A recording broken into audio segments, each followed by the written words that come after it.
유다 베들레헴의 에브랏 사람들 중에 한 사람이었던 엘리멜렉의 가족이 모압으로 이주한 지 10년 만에 그 남편과 두 아들을 잃고 나오미와 두 며느리만 남게 되었습니다. 룻기가 이 엘리멜렉의 가족을 소개하면서 2절에 유다 베들레헴 에브랏 사람들이었다라고 소개하는 이유는 다른 사람들은 몰라도 적어도 유다 베들레헴 에브랏 사람들은 절대로 여호와 하나님을 배신하면 안 될 것이라는 그런 기대가 있었다는 것을 보여주는 것입니다. 다시 한번 말씀드립니다만 유다 베들레헴 에브랏 사람들은 어떤 사람들이었냐? 사무엘상 17장 12절에 보면요, 다윗은 유다 베들레헴 에브랏 사람, 그 에브랏 사람 이세라 하는 자의 아들이었다라고 소개해요.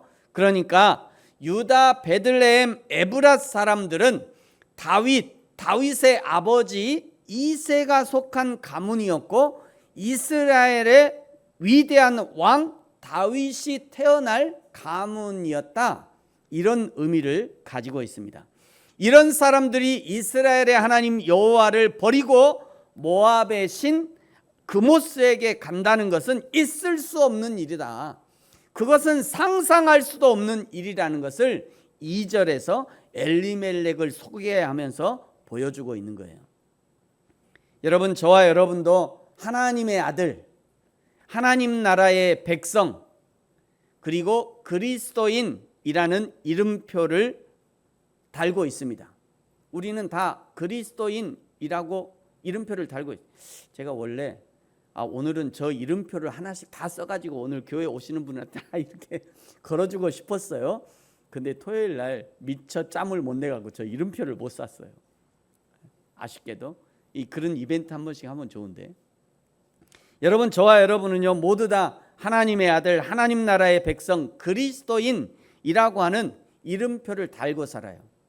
그러므로 우리는 이 이름표에 어울리지 않는 생각이나 행동을 해서는 안 되는 것입니다.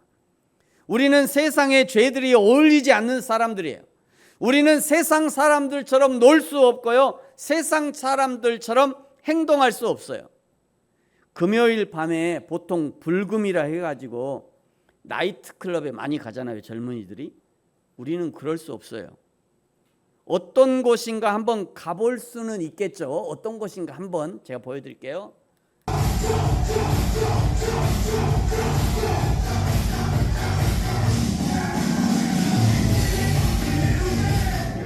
여기까지만 보여드릴게요.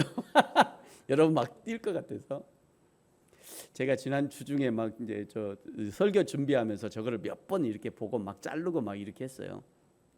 제가 설교하고 준비했는데 혹시 신영호 집사님 오셔갖고 도대체 목사님 저 뭐 하시는 거 할까봐 약간 걱정되더라고요.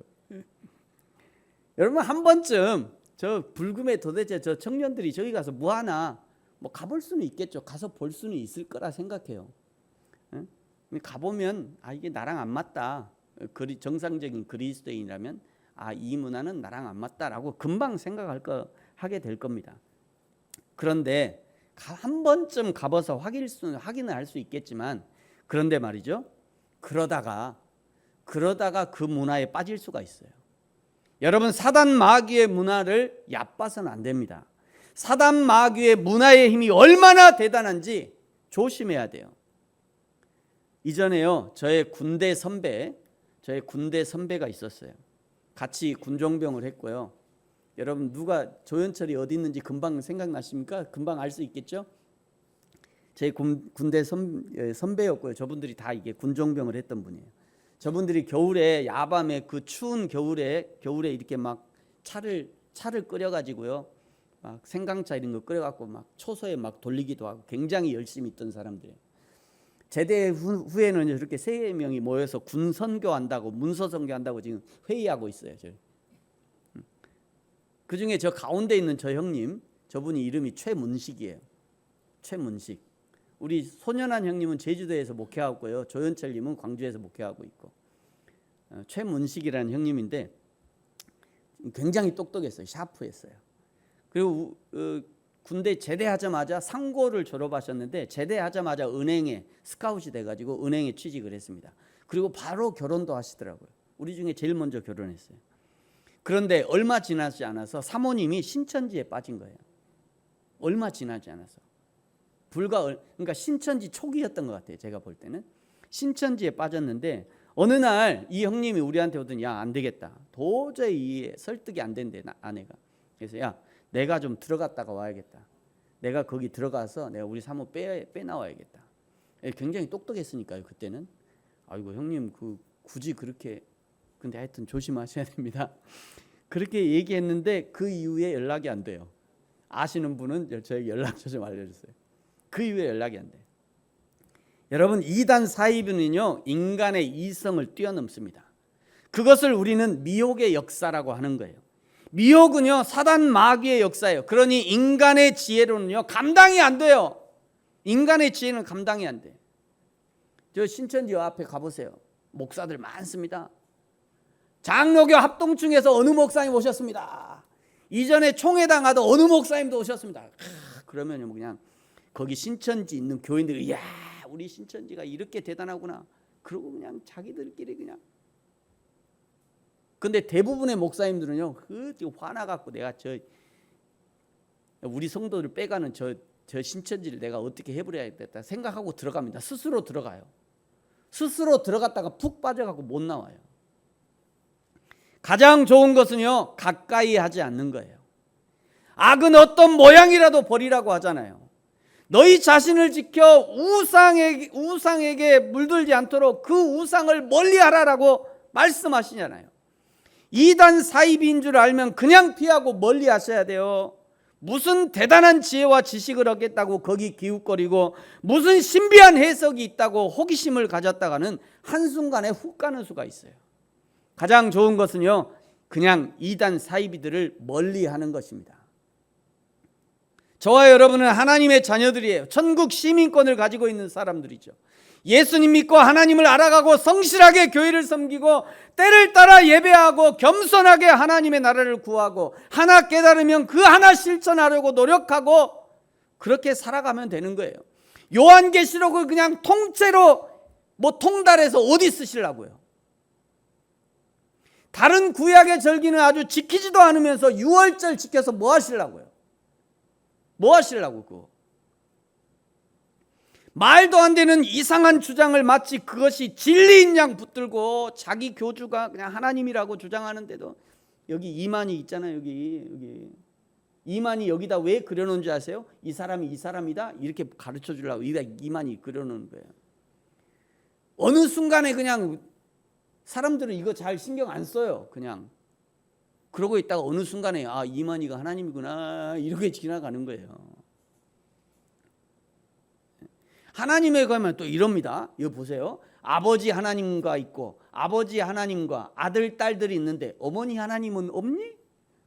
말도 아닌 소리를 갖고 미혹을 해요. 응? 야 너 아버지 있지? 어머니 있잖아.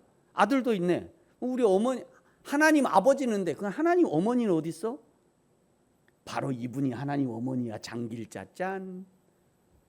그런데도 넘어가요. 신기하게 말도 안 되는 걸 가지고 넘어가. 여러분 다시 한번 여러분에게 권면합니다. 저와 여러분은 하나님의 자녀예요. 우리는 하나님의 자녀, 하나님 나라 백성, 그리스도인이라고 하는 이 이름표에 어울리는 삶과 행동, 생각을 가지시기를 예수님의 이름으로 축복합니다. 남편과 두 아들이 죽은 후에요 10년이 지나서 모압 땅에서 허송세월을 하고 드디어 나오미가 예루살렘으로 돌아가기로 결단하고 길을 나섭니다. 여러분 6절을 보세요. 그 여인이 모압 지방에서 여호와께서 자기 백성을 돌보시사 그들에게 양식을 주셨다함을 듣고 이에 두 며느리와 함께 일어나 모압 지방으로 돌아오려 하여. 아직도 약간의 아쉬움이 남는 대목이 있어요. 예루살렘으로 돌아가려고 결정한 계기가 무엇이냐? 여호와께서 자기 백성을 돌보시사 그들에게 양식을 주었다함을 듣고 양식을 주셨다함을 듣고 돌아가기로 했다는 거예요. 신앙적 결단이 아니라 양식의 문제였다는 거예요. 양식의 문제. 만약 하나님이 양식의 문제를 풀어주셨다는 소식을 듣지 못했다면 10년이고 20년이고 계속 모압 땅에 있을 태세예요. 사랑하는 성도 여러분, 저와 여러분의 판단의 기준, 행동의 기준은 먹고 사는 문제를 뛰어넘을 수 있기를 축복합니다. 먹고 사는 문제는 무척 중요하죠. 그러나 하나님을 섬기는 것보다는 중요하지 않습니다. 무엇을 먹을까, 무엇을 마실까, 무엇을 입을까를 염려하지 말라고 예수님이 말씀하셨잖아요. 마태복음 6장 33절 여러분 같이 읽겠습니다. 시작. 그런즉 너희는 먼저 그의 나라와 그의 의를 구하라. 그리하면 이 모든 것을 너희에게 더하시리라. 아멘. 우리가 염려해야 할 유일한 문제, 우리가 행동과 삶의 기준을 삼아야 하는 유일한 문제는 어떻게 하나님의 나라를 구할까? 어떻게 하나님의 의를 구할까? 어떻게 내 삶에, 우리의 사회에, 우리나라에, 이 세상에 하나님의 의를 적용시키고 실현시킬까? 어떻게 복음을 더 많은 이웃에게, 더 많은 나라에 증거할까? 그것이 내 삶과 행동의 기준이 되어야 해요.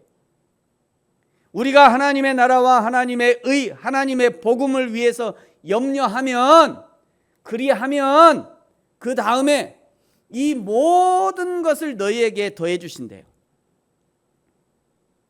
아멘이십니까?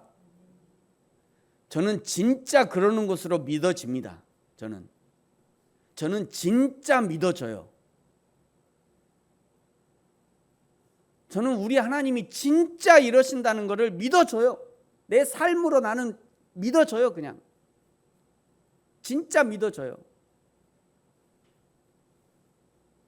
며칠 전에 어느 분이 와서 저한테 그러시더라고요. 목사님 어떻게 살아요? 무슨 얘기냐면 이 쬐끄만 교회 하면서 어떻게 사냐 이런. 목사님 어떻게 사세요? 이 쬐끄만 교회 뭐 누가 11조를 하는 것도 아니고 누가 뭐 돈을 막 팡팡 주는 것도 아니고, 아니 주일에 20명 갖고 어떻게 살아요? 설명을 못했어요. 설명을 못하지만 오늘까지 살고 있어요. 하나님이 어떻게 주시는지 다 설명할 수 없어요. 그런데 살아요. 근데 하나님이 운영되게 하시고 살게 하시고, 물론 우리 사모님이 일하니까 도움을 받죠. 그것도 역시 나는 하나님이 주신 은혜다라 생각해요. 일할 수 있게 하신 것도 하나님의 은혜죠. 여러분이 하나님의 나라와 의를 위해 살면 반드시 하나님이 모든 걸 책임져 주십니다. 반드시. 하나님의 나라와 의를 구하면요, 더 좋은 직장도 주실 것이고, 더 높은 자리도 주실 것이고, 더 영향력 있는 위치에 우리를 보내주실 거예요. 어떤 사람은 이 나라를 섬기는 리더가 되는 사람도 있을 것이고, 어떤 사람은 세상 사람들의 삶을 편하게 하는 놀라운 기술을 개발하게 하실 것이고, 그러면서 그걸로 물질도 공급해 주실 것이고요. 어떤 사람은 세상에 반드시 필요한 세상의 소금과 빛 같은 역할을 하게 하실 겁니다. 그러면 그 위치에는 월급도 주시겠죠. 보너스도 주실 거예요. 그 월급을 받으려고 거기 가는 것이 아니라 하나님의 나라와 의를 구했더니 하나님이 지위와 영향력과 물질을 공급해 주시는 거예요. 이런 것을 경험해 보면요, 하나님의 나라를 위해 사는 인생이 얼마나 즐거운 인생인지 알게 됩니다. 알게 돼요. 진짜예요, 여러분. 알게 됩니다. 제가 2주 전에 후쿠오카에 비전 트립 갔다 왔잖아요. 개인이 자유여행을 간다고 그러면요, 4박 5일에 후쿠오카의 구석구석을 다닐 수 없을 겁니다. 제가 여기까지 해놓고 한번 검색을 해봤어요. 후쿠오카 자유여행 띡 했더니 한 20만 원 정도 나오더라고요. 비행기 포함해서 20만 원. 근데 자세히 봤어요. 그랬더니 먹는 것도 자기가 먹어야 되고, 먹는 것도 자기가 먹어야 되고, 어디 갔다 자기가 자부담해야 되고, 다 자부담이 왜 이렇게 많은지. 기껏 19만 뭐 얼마를 가지고 주는 거는 비행기하고 비행기 값하고 뭐 호텔 뭐 그거 외에는 없더라고요. 그리고 이제 후쿠오카 그 시내에서 뺑글뺑글 돌다가 오는 거죠. 그 제가 가만 생각해봤어요. 이번에 우리가 비전 트립을 가고요. 비전 트립이라고 가고 교회를 통해서 가고 목회자들과 함께 가고 그래서 적은 예산에 풍성한 경험들을 할 수 있었던 것을 부인할 수 없습니다. 이런 비전 트립은요 그야말로 맛보기예요. 여러분 비전 트립은 맛보기에 불과합니다. 이후에 하나님의 나라를 위해서 하나님의 복음을 위해서 더 깊은 헌신의 자리에 나아가 보십시오. 이번 비전 트립과는 비교할 수 없는 놀라운 경험들을 하게 될 거예요. 진짜예요. 뻥치는 거 아니에요. 진짜입니다. 여러분 제가 다시 한번 여러분에게 권면합니다. 저와 여러분의 판단의 기준은 행동의 기준은 먹고 사는 문제를 뛰어넘을 수 있기를 축복합니다. 예루살렘에 풍년이 들어서 하나님이 곡식의 문제를 해결해 주셨다는 이 소식을 듣고 이제 예루살렘으로 돌아가기로 한 나오미 먼저 모압에서 얻은 두 며느리 남편도 잃고 자식도 잃은 두 며느리를 먼저 자기들의 고향으로 돌려보내기로 합니다. 이 부분을요 제가 현대어의 성경으로 한번 읽어볼게요. 여러분 성경을 보셔도 되고 앞에도 보셔도 됩니다. 7절에 보니까요 그들이 유다 땅으로 돌아가려고 살던 곳을 떠나 길을 가다가 나오미가 두 며느리에게 이렇게 말했다. 얘들아 너희는 이제 친정으로 돌아들 가거라. 너희가 죽은 내 두 아들과 나한테 그토록 잘해 주었으니 여호와께서 너희를 잘 보살펴 주시기를 빈다. 9절에 또 그분께서 너희를 돌보셔서 새 남편을 만나 보금자리를 꾸미길 바란다. 그리고 나서 두 며느리에게 입맞추어 작별 인사를 하자 두 며느리는 울음을 터뜨리며 말했다. 싫어요 어머니. 저희는 어머니를 모시고 갈래요. 어머님하고 어머니의 결의의 품으로 돌아가겠어요. 11절 그러자 나오미가 말하였다. 얘들아 돌아들 가거라. 너희가 어쩌자고 나하고 같이 가려고 하느냐. 내가 너희 남편 될 자식을 낳을 수 있다고 생각하느냐. 이건 이제 계대 결혼을 염두에 둔 거죠. 이스라엘의 계대 결혼. 이건 다 나중에 또 다룰게요. 내가 너희 남편 될 자식을 낳을 수 있다고 생각하느냐. 얘들아 너희는 새롭게 시작해야 해. 나는 이렇게 늙어서 재혼할 수도 없는 몸이 아니냐. 만일 내게 어떤 희망이 남아있어서 오늘 밤이라도 남편을 맞아들여 자식을 낳는다고 하자. 그렇다고 해서 너희가 그 아이들이 자랄 때까지 기다릴 수는 없지 않느냐. 그걸 바라고 재혼도 하지 않고 무작정 기다릴 수야 없는 일 아니냐. 얘들아 그건 정말 안 될 일이야. 나야 어차피 여호와께 얻어맞은 신세라고 하지만 너희들 때문에 내 마음은 말할 수 없이 아프단다. 14절 그들은 다시 소리 높여 울었다. 그리고 나서 오르바는 시어머니에게 입맞추어 작별 인사를 하였다. 그러나 룻은 시어머니 곁에 붙어 떠나려 하지 않았다. 15절에 나오미가 다시 타일렀다. 얘야 이제 룻에게 얘기하는 거죠. 오르바는 갔으니까요. 얘야 룻아 내 동서는 자기 결애와 자기 신에게로 돌아갔지 않니? 그러니 너도 네 동서를 따라서 돌아가라. 제발 돌아가라. 어머니가 얘기하는 거죠. 그러자 16절 17절이 그 유명한 룻의 고백입니다. 자 16절 17절은 같이 한번 읽겠습니다. 시작. 룻이 이르되 내게 어머니를 떠나며 어머니를 돌아가라 강권하지 마옵소서. 어머니께서 가시는 곳에 나도 가고 어머니께서 머무시는 곳에서 나도 머물겠나이다.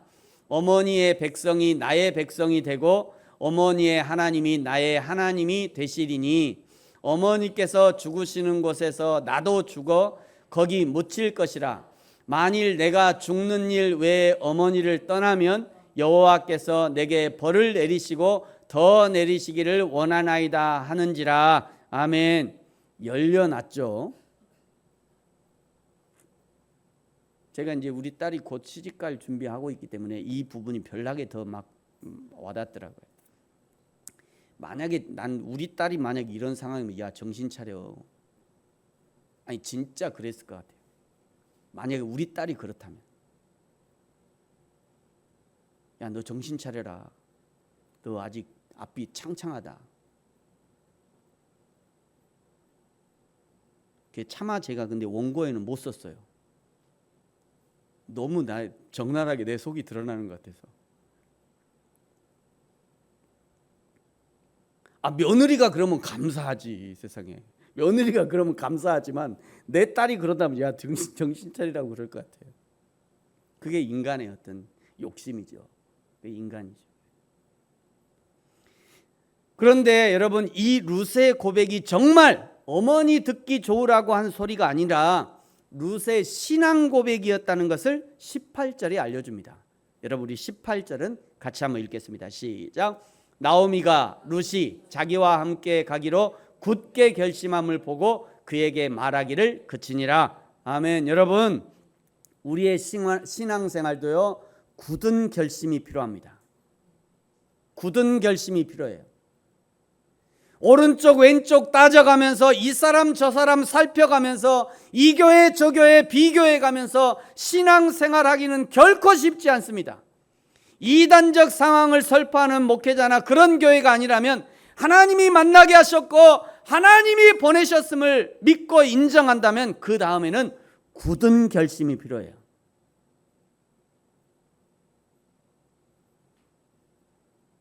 하루 이틀 1년 2년 해보다가 달면 삼키고 쓰면 뱉어버리는 그런 결심이 아니라 평생을 두고 변함없는 결심이 필요한 것입니다.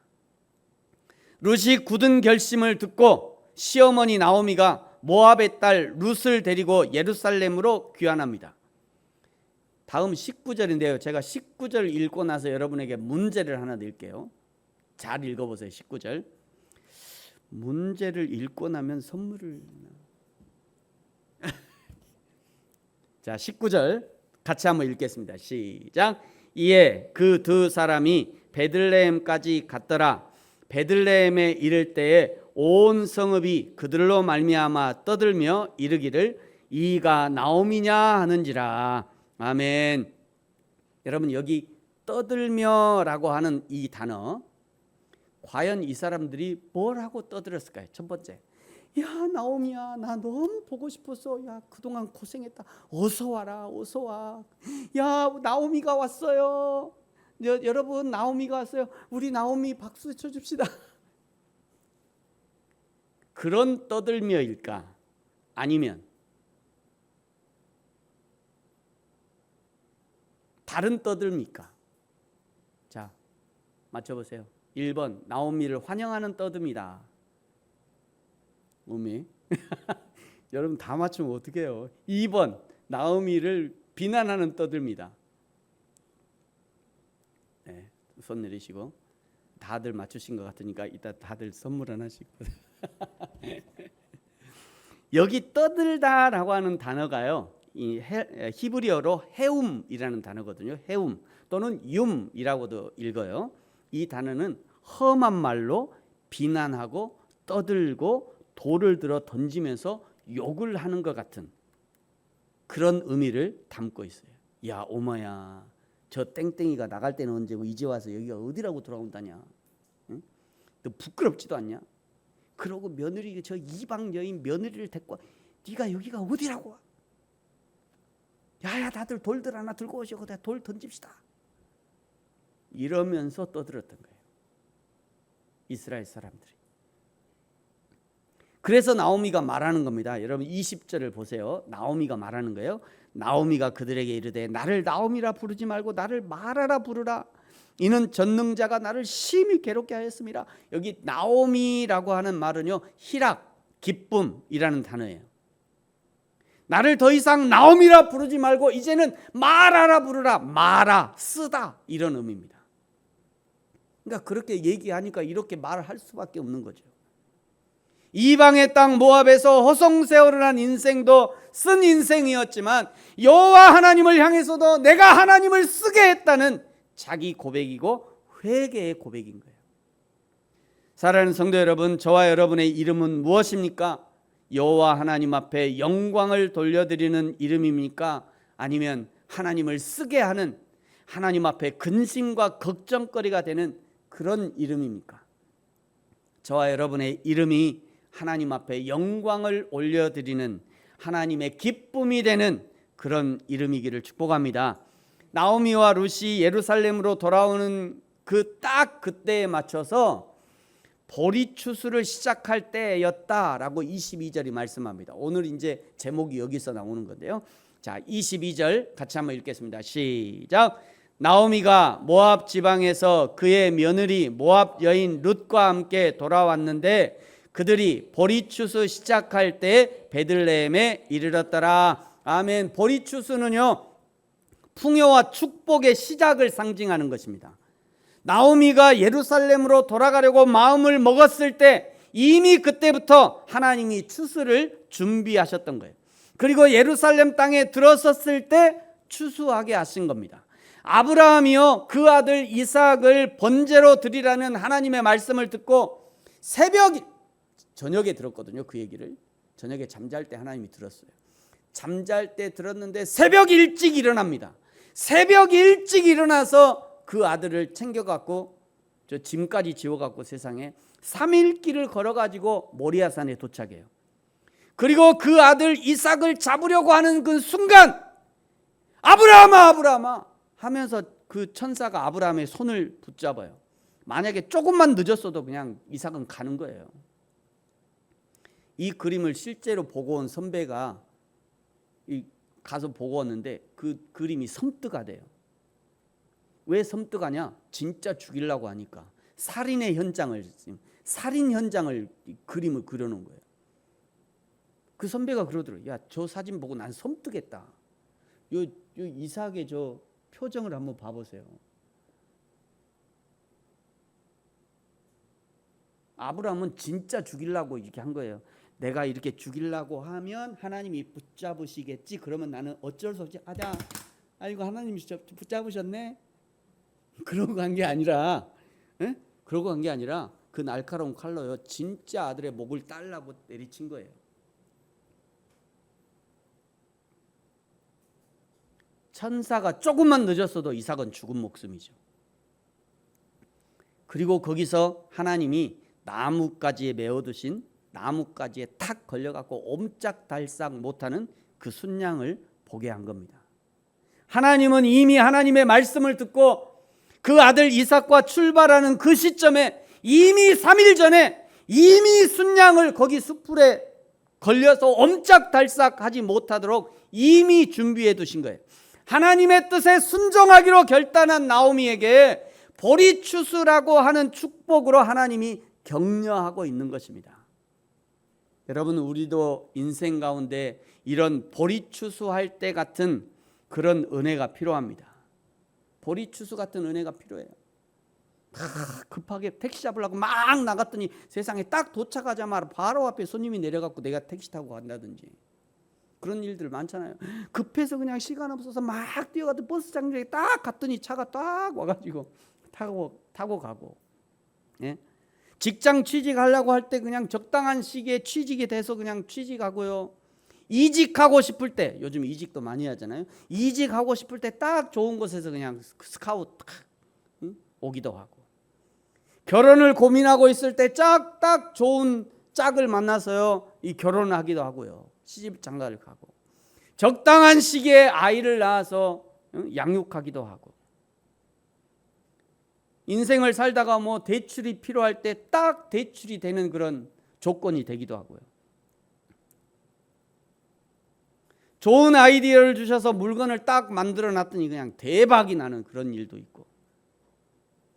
여러분, 이런 모든 순간들이 우리에게 필요한 것이죠.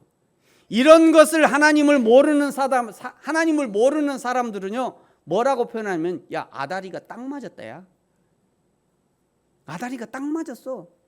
그 하나님 모르는 사람들이 하는 거예요. 또 어떤 사람은 이것은 우연의 연속이라고도 얘기할 겁니다. 그러나 하나님을 아는 우리는요 그 모든 순간이 하나님의 은혜라는 것을 고백할 수밖에 없죠. 그 모든 순간이 하나님의 보리추수의 은혜인 것이에요.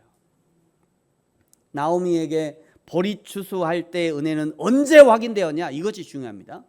나오미가 이 보리추수의 은혜, 이 은혜를 언제 확인했냐? 나오미가 모압 지방에서 그의 며느리 모압 여인 룬과 함께 돌아왔을 때 바로 그때 하나님의 보리추수의 은혜의 때였다는 거예요. 바로 그때가. 하나님은 나오미가 예루살렘으로 돌아가야겠다 결단했을 때 일생일대의 위대한 결단을 내리고 발걸음을 떼었을 때 바로 그때에 맞춰서 보리추수의 은혜를 베풀어 주신 겁니다. 사랑하는 성도 여러분, 저와 여러분도 하나님 앞에서 하나님이 기뻐하실 만한 위대한 결단을 오늘 실행하시기 바랍니다. 오늘 지난 10년을 머물러 있었던 영적 모압에서 일어나십시오. 나는 할 수 없다고 하는 영적 안전뱅이에서 일어나야 합니다. 나는 안 된다는 영적 장애를 깨뜨리셔야 해요. 무엇이 하나님의 나라와 하나님의 의를 구하는 일인가? 무엇이 하나님의 교회와 성도들에게 유익한 일인가? 그것을 구하고 찾았다면 당장 일어나고 실행하셔야 합니다. 그래야 하나님이 예비하신 보리추수의 은혜를, 보리추수의 축복을 날마다 순간마다 경험하는 저와 여러분이 되어지기를 예수님의 이름으로 축복합니다. 기도하겠습니다. 우리 같이 한번